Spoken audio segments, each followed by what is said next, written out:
Napoleon Bonaparte was born on a warm summer morning, August 15, 1769, in the small port city of Ajaccio, on the island of Corsica, a land that had just been ceded to France by the Republic of Genoa a year earlier.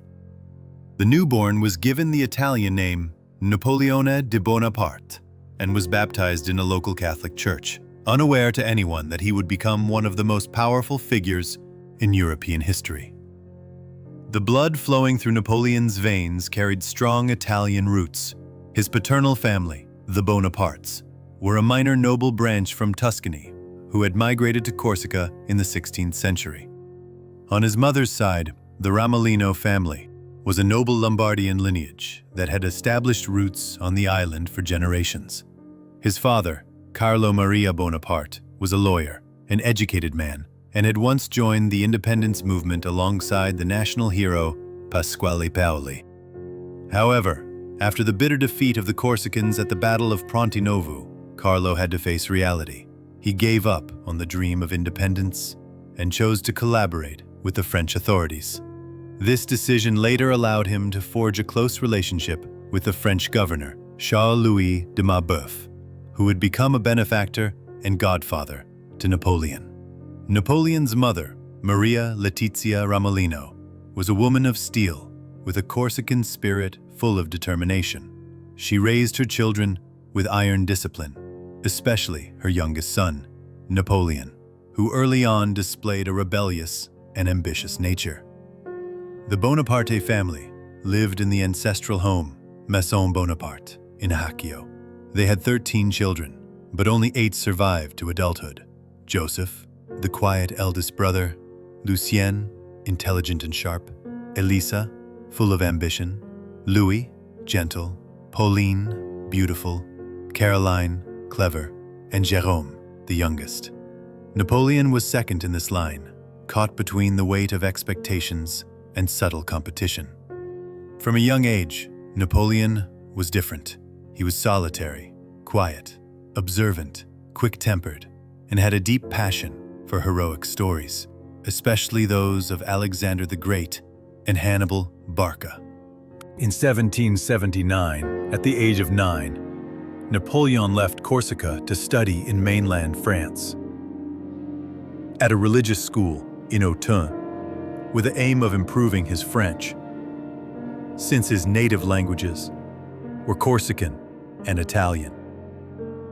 Unlike his peers, the small boy with a heavy accent and introverted behavior was often ridiculed by others. Soon after, he was transferred to the military academy at Brienne-le-Château.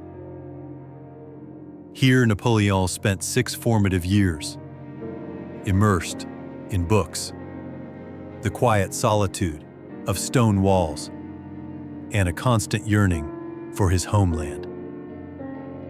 The cruel teasing of his classmates only made him more withdrawn, pushing him to immerse himself in mathematics, history, and geography, subjects that would later form the foundation for his brilliant military strategy. By the later years at Brienne, Napoleon remained a loner, but in his heart, he nurtured an ideal. One day, Corsica would be liberated. He admired Paoli so much that he saw himself as the heir to his legacy, a Corsican within France, but never truly a Frenchman. In 1784, the 15-year-old teenager was directly admitted to the prestigious École Militaire in Paris, a school reserved for the children of the nobility. There, he pursued artillery, a practical and demanding field. The sudden death of his father the following year forced Napoleon to quickly complete the 2-year program in just 12 months to avoid becoming a burden on his mother and siblings. In September 1785, after undergoing a rigorous examination, overseen by the genius mathematician Pierre-Simon Laplace, Napoleon officially became the first Corsican to graduate from the École Militaire and was appointed as a second lieutenant of artillery in the La Fère Regiment, stationed in northeastern France, at the age of just 16. From 1786 to 1789, he moved between forts and garrisons along the northern and southern borders of France. In his spare time, he devoured the works of Rousseau, Voltaire, Plutarch, and Livy, philosophers, historians, and strategists. He considered his companions in solitude. He also tried his hand at writing novels, composing epics, and studying the military tactics of Frederick the Great and Caesar. His fellow officers often mocked him, calling him a strange Corsican who spoke as if he were about to lecture or write books. Little did they know that during long, solitary nights in the deserted fortresses, then came 1789, and with it the whirlwind of the French Revolution. As Paris erupted, with the image of the people storming the Bastille, as the nobility fled and King Louis XVI's throne began to waver, Napoleon, the young officer who had never hidden his disdain for the conservative aristocracy, saw the door to his destiny open. He declared his support for the revolution, wrote letters expressing admiration for the Jacobins, and remained loyal to Rousseau's ideals: liberty, equality, and democracy for the common people. In 1791, he was promoted to lieutenant, then to captain shortly thereafter. However, despite holding a military rank, he was still an outsider within the officer class, which was dominated by the French aristocracy. He had no strong family background, no powerful patrons, and at that time, his career seemed to be nothing more than lonely outposts and dull artillery reports. At the end of 1791, Napoleon returned to Corsica with his family. He still held onto the hope of an independent Corsica, an ideal he had cherished since his youth. But this time, everything had changed. His relationship with the leader Paoli, a former hero and idol, began to fracture. Paoli did not trust Napoleon's loyalty to the French Revolution, while Napoleon saw Paoli as a counter-revolutionary who opposed the new republic. The conflict between them escalated into a political showdown. Eventually, in 1793, the Bonaparte family was expelled from Corsica, an event that definitively severed Napoleon's ties to his Corsican nationalist ideals. In the autumn of 1793, the fledgling French Republic faced one of its most perilous moments. Inside the country, a wave of counter-revolutionary uprisings spread across the land. Outside, Allied European powers launched an assault aimed at crushing the revolution.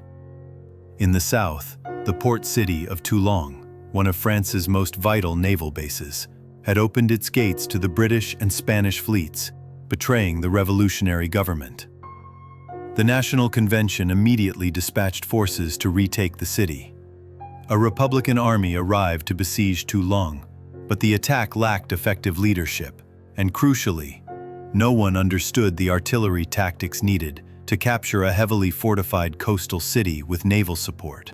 At this moment, a young 24-year-old artillery captain, Napoleon Bonaparte, was assigned as the temporary artillery commander. Initially, he was just a stranger among the officers, but Napoleon quickly made his mark. With eyes sharp as a blade and a keen intellect, he immediately surveyed the entire terrain around Toulon and identified the key to reclaiming the city: the L'Aiglette Heights, a promontory that blocked the harbor and the supply routes of the Allied fleet. No one had noticed this position before, but Napoleon understood that if he seized L'Aiglette, the British-Spanish Navy would be forced to retreat, and Toulon would collapse like a domino. With determination and grit, he commanded the engineers to build a temporary fortress overnight, setting up artillery positions that relentlessly bombarded the enemy ships and key defensive positions. Every night, he was at the front lines, personally commanding each cannon, sometimes pulling the artillery himself alongside the soldiers, braving the rain and enemy fire. After weeks of fierce fighting, Napoleon's artillery had obliterated the key enemy positions, forcing the Allied fleet to withdraw from Toulon in December 1793. The city fell. The victory belonged to the Republic, but the glory went to one man, Bonaparte. Although he had suffered a minor injury to his thigh during the battle, he stood firm like a hero. Figures such as Augustin Robespierre, brother of Maximilien Robespierre, began to take notice of the young officer. Just weeks later, Napoleon was promoted at an astonishing rate to brigadier general, bypassing several intermediate ranks, an occurrence nearly unheard of in the French military. With the victory at Toulon, Napoleon not only secured his first military triumph, but also gained something far more significant: a place in the history of France. After the fall of Maximilien Robespierre in July 1794, the shadow of the Reign of Terror gradually faded into the past. But political instability remained, having previously been associated with the ruling Jacobite. Napoleon Bonaparte, still a young brigadier general at the time, found himself under suspicion. On August 9, 1794, he was arrested. However, 2 weeks later, he was released without charges. Although he regained his freedom, his future seemed uncertain. During this period, Napoleon's heart shifted in a different direction. He began a romantic relationship with Désirée Clary, the sister of Julie Clary, the wife of his older brother Joseph Bonaparte. In the long months of being sidelined, he even wrote a romantic novel titled Clisson and Eugénie, a melancholic love story that clearly reflected his own life and his relationship with Désirée. In April 1795, Napoleon was appointed to the Western Army, tasked with suppressing the royalist uprising in the Vendée region. However, being reassigned to command the infantry instead of his usual role in artillery left him frustrated. Citing poor health, he refused the mission. By September 15th, he was removed from the list of permanent generals for his refusal to participate in the Vendée campaign. On October 3, 1795, royalists in Paris rose up against the National Convention. Amid the urgent situation, Paul Barras, one of the key figures in the Thermidorian reaction, was tasked with protecting the Republican government. Recalling Napoleon's success at Toulon, he summoned the young general and assigned him the position of deputy commander of the force to defend the Tuileries Palace. Napoleon accepted the assignment without hesitation. He had not forgotten the bloody events that had occurred 3 years earlier at the same location, when the Swiss Guard of King Louis XVI was massacred during the uprising of August 10, 1792.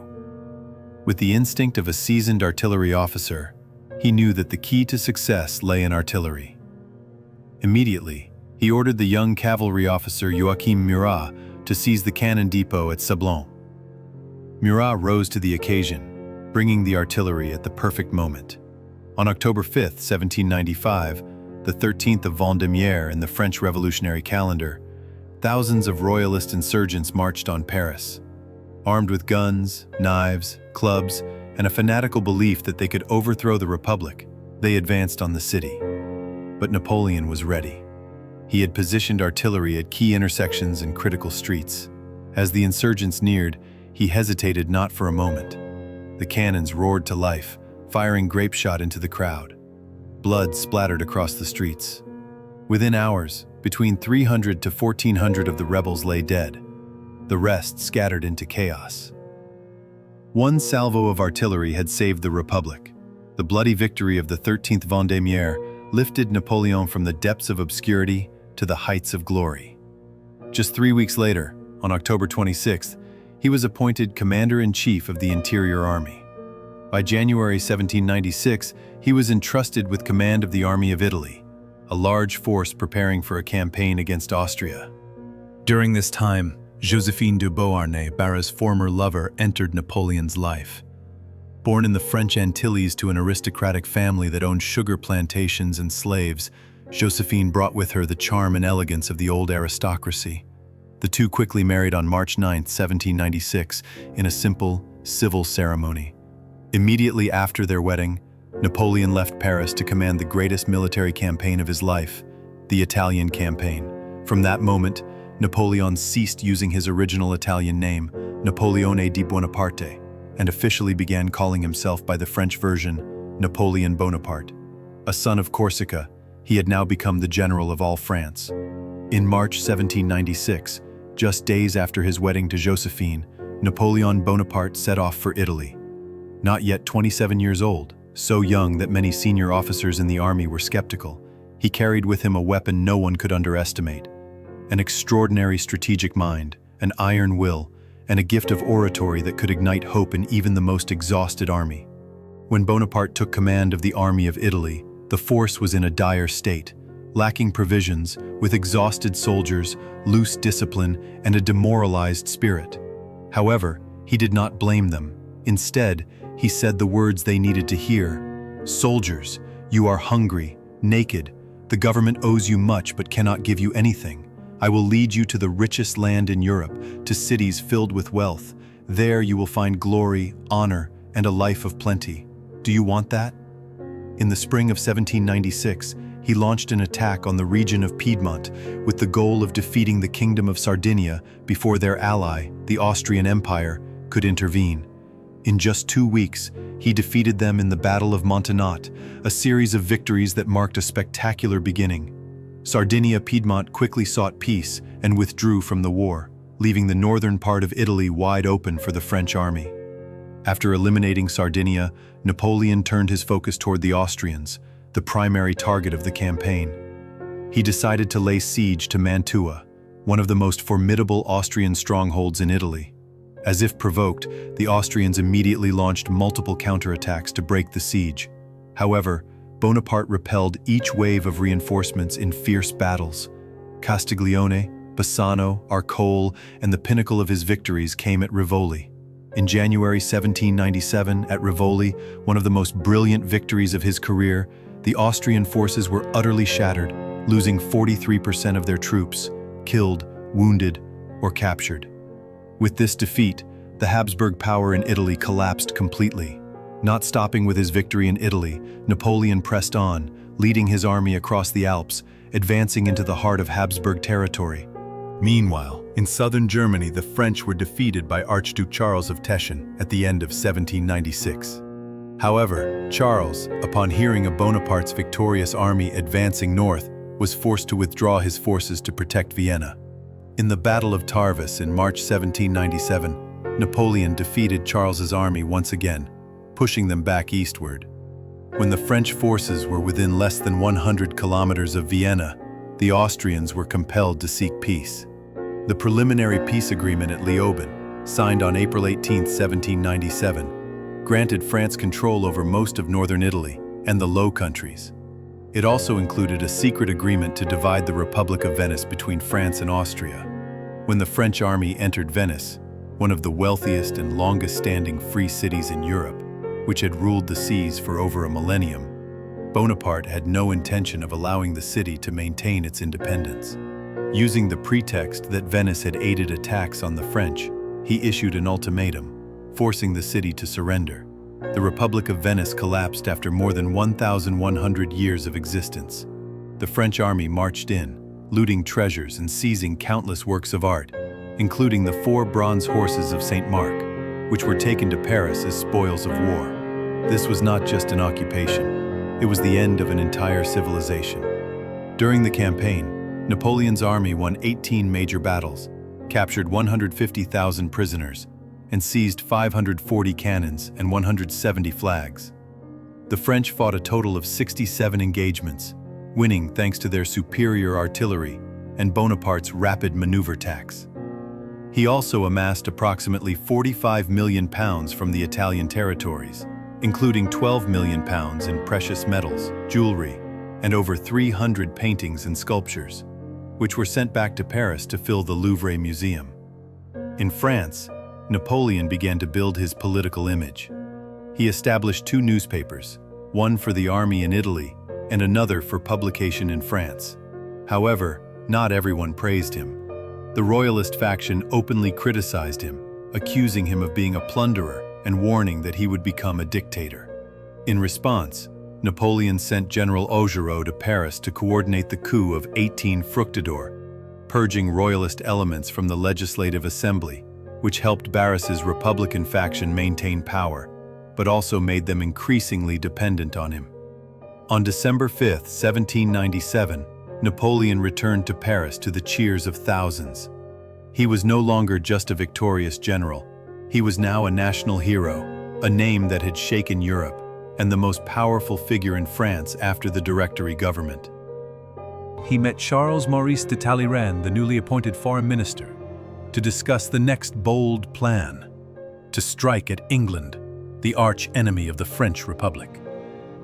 However, after 2 months of strategic consideration, Bonaparte concluded that France was not yet strong enough to challenge Britain directly on the seas. Instead, he devised a plan to invade Egypt, establish a French foothold in the Middle East, and then ally with the Islamic kingdoms in India, particularly Tipu Sultan, the Sultan of Mysore, a long-standing enemy of the British in the subcontinent. The Council of the Directory approved the plan, seeing it as an indirect way to strike at the heart of the British Empire without engaging in naval combat. In May 1798, Bonaparte was elected as a member of the French Academy of Sciences, not by chance. His campaign was not just about soldiers, but also intellectuals. He brought with him an expedition of 167 scientists, including experts in mathematics, natural sciences, chemistry, archaeology, and geodesy. This expedition had the appearance of an advancing civilization, where books traveled alongside bayonets. They were the ones who would later discover the Rosetta Stone, unlocking the door to ancient Egyptian civilization. On June 9, 1798, on their way to Egypt, the French expedition made a stop at Malta, a stronghold of the Knights Hospitaller. Under the command of Grand Master Ferdinand von Hompesch zu Bolheim, the Knights offered only symbolic resistance before surrendering. Bonaparte seized the strategic island with just 3 casualties, making it a key naval base before continuing the journey. Avoiding pursuit by the Royal Navy, the expedition crossed the Mediterranean and landed in Alexandria on July 1, 1798. Upon landing, Bonaparte immediately faced the Mamluks, the warrior class that had ruled Egypt for centuries. The first confrontation occurred at Shubra Kit, where the French forces applied their square formation tactics against the Mamluk cavalry. On July 21st, the two sides met again at the Battle of the Pyramids, located about 24 kilometers from the Giza complex. Facing a large cavalry force, Bonaparte deployed his troops in solid square formations, with artillery positioned at the corners and infantry in the center, living fortresses in the desert. The result was devastating. 29 French soldiers were killed, while around 2,000 Egyptians fell. Cairo quickly surrendered. The morale of the French army soared to unprecedented heights. They believed they were rewriting the history of the Mediterranean. However, the joy was short-lived. On August 1st, 1798, Admiral Horatio Nelson, of the British Royal Navy, attacked the French fleet anchored at Aboukir Bay in the Battle of the Nile. Almost the entire French fleet was destroyed. Only 2 ships managed to escape. Bonaparte and the French army were stranded in Egypt, with no way to return and no reinforcements. Despite this, Bonaparte maintained control and suppressed local uprisings. The French forces, though isolated, managed to maintain temporary control over Egypt. In early 1799, in a proactive effort to confront the Ottoman-British coalition, Bonaparte led 13,000 troops into the province of Damascus, modern-day Syria and Galilee. The French forces captured Al-Arish, Gaza, Jaffa, and Haifa. However, Jaffa became a bloody stain on his campaign.